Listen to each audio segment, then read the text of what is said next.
दुःखात सुखाची साखर ठेवून जोडली जन्माची नाती।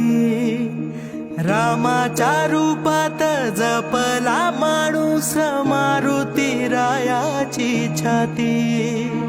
वाघाची लीलानी कपाळी टिळा तू जेडंधारासाठी। धनक भीतीची नवती भवती आभाळ रे माझ्या पाठी।